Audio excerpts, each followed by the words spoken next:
Alors ce week-end, on a décidé de faire une activité un petit peu particulière. On a fait un road trip dans notre propre ville, c'est-à-dire à Montréal.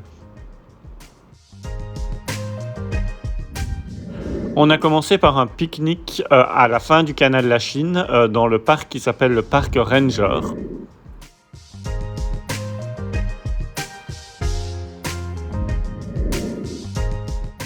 C'était vraiment très agréable parce qu'il n'y avait presque personne, donc on était vraiment tranquille.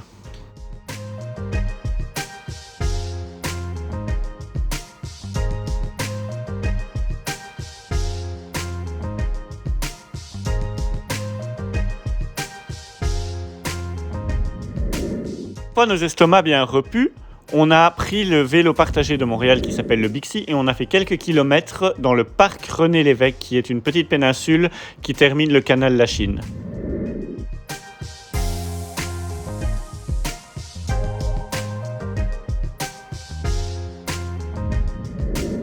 Ensuite, on a pris la voiture et on a commencé à rouler vers l'ouest. On s'est d'abord arrêté dans un petit coffee shop au milieu du village de la Chine qui ressemble presque à une commune indépendante de Montréal.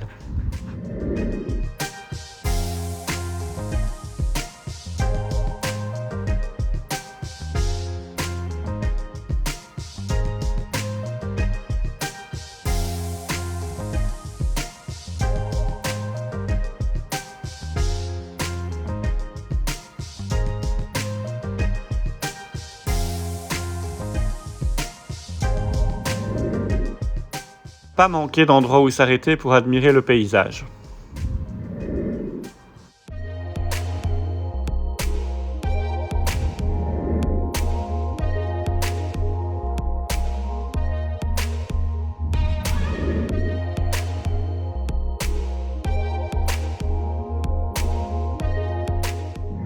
Un peu plus loin, nous nous sommes arrêtés au seul phare de l'île de Montréal.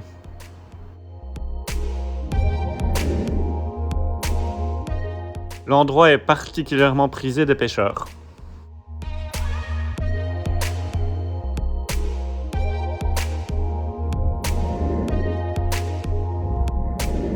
L'arrêt suivant est le parc appelé Parc Stony Point, qui contient une œuvre d'art majestueuse avec le mot fleuve écrit en grand.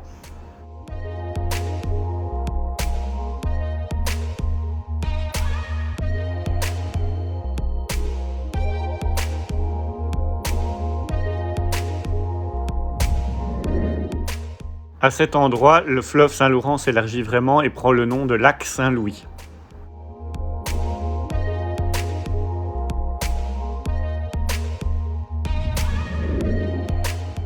On a ensuite continué notre route vers Dorval, où nous avons vu de nombreuses maisons particulièrement cossues.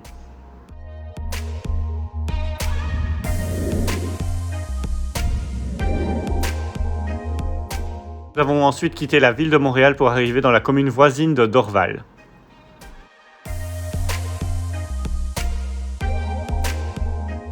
Il s'agit d'une petite banlieue très cossue de la ville qui contient aussi l'aéroport. Ensuite, après avoir quitté Dorval, on est arrivé dans le petit village plein de charme de Pointe-Claire, qui contient entre autres un vieux moulin et un ancien couvent.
Pointe-Claire contenait de nombreuses vues du lac Saint-Louis. Une fois quitté Pointe-Claire, on s'est dirigé vers la dernière destination de notre road trip, qui est la ville de Sainte-Anne-de-Bellevue à la pointe ouest de l'île de Montréal. Une fois à Sainte-Anne-de-Bellevue, on s'est arrêté manger une glace et on s'est promené sur la marina qui contient de nombreux bateaux et des restaurants au bord de l'eau.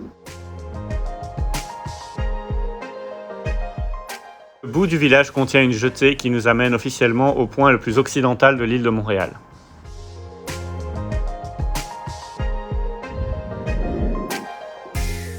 Au-delà se situent des campagnes verdoyantes qui mènent vers l'Ontario et la ville d'Ottawa. Et voilà, nous sommes arrivés à la fin de notre petit road trip dans la partie ouest de l'île de Montréal. Vous voyez ici le pont qui relie l'île de Montréal avec le continent. La frontière avec l'Ontario et Ottawa n'est pas très loin dans cette direction. De l'autre côté du pont, vous voyez des contreforts de Laurentides. Ce sont les montagnes où il y a Mont-Tremblant. Et la partie du fleuve qui est située de l'autre côté du pont s'appelle le lac des Deux Montagnes. Donc c'était vraiment très agréable de partager ça avec vous. N'oubliez pas de liker la vidéo et de vous inscrire, de vous abonner pour de nouvelles aventures. Merci. So Daryl, now that we finished our little road trip, what did you think of the different sites we saw today? I really enjoyed this whole side of the island. I thought the end of the world was south of downtown. I didn't realize any of this was here. It was very enjoyable to see all of it.